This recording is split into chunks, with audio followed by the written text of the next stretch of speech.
Hello and welcome to another Kath podcast. And today I'm going to be talking about why it is that I write fiction and concentrate on that.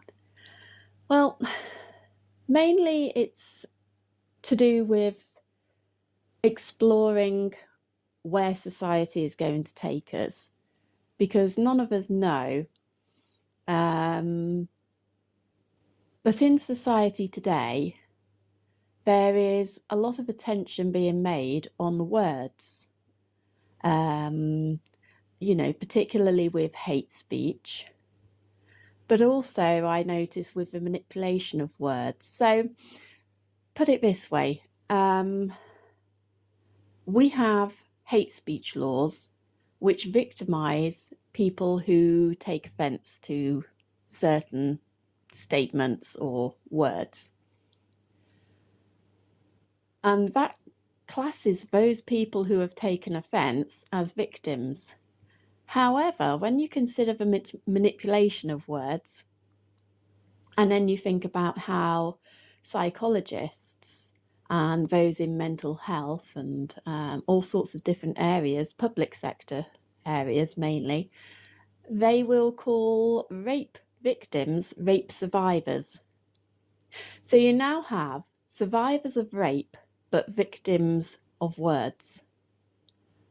And I find that to be absolutely absurd.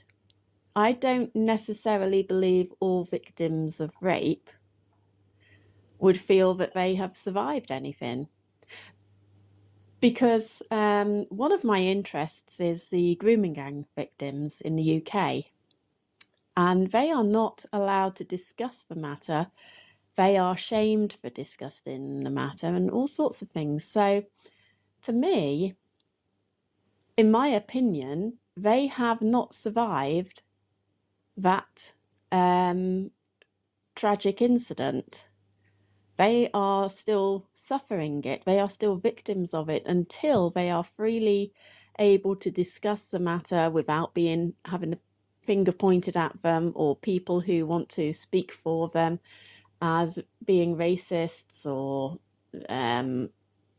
something phobia.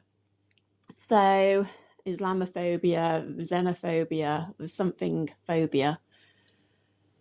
So I do find that the world of words is incredibly important. And also one of the other issues, which, or not issues, but one of the other interesting ideas around words is that the elite do predictive programming. And I think that this is a really interesting concept because it's almost as if it's sort of self-fulfilling prophecy or fulfilling prophecy with predictive programming, but it also manipulates the minds and behaviours of the masses. Now, if they can do that through these creative ideas, then surely other people should be able to do that. And with the world of censorship coming on strong as it is, then I suspect that the only way to get people to start provoking people's thoughts and conscience and all of those sorts of things, people are going to have to use creative patterns to do that, just in the same way that Hollywood has done it. And because it's fiction, or because it's truth, or true stories written into fiction, then there is none of these censorship issues, or there shouldn't be. There probably will be, but there shouldn't be. And I think that it is a way to provoke people to think a bit more seriously with the manipulation of words and with this whole idea of, victimizing people through words and hate speech and things like that. I am stunned that psychologists and psychotherapists and those in mental health accept hate speech laws, because they're going to face a problem. How are people going to trust them if they are allowed to report crimes to the government, and now we have hate speech laws which may revolve around crimes and criminal behaviours in wrong speak? How did my curiosity is around how did psychologists whose profession revolves around speech, how did they agree along the lines of hate speech? And I suppose that is through the use of manipulative language, such as calling people certain victims survivors, and then other victims victims. And, with the hate speech laws, again, these are aimed at minority groups. It's aimed for the protection of homosexuals, transgender, LGBT, blacks, Asians, BAME, different religious groups. It's about protecting those minority groups which have this already standing victim status. And then once you compare that with victims of rape, or what psychologists call survivors of rape, they are mainly women. And in Western countries, they will be mainly white women. And of course, white people do not have any victimhood.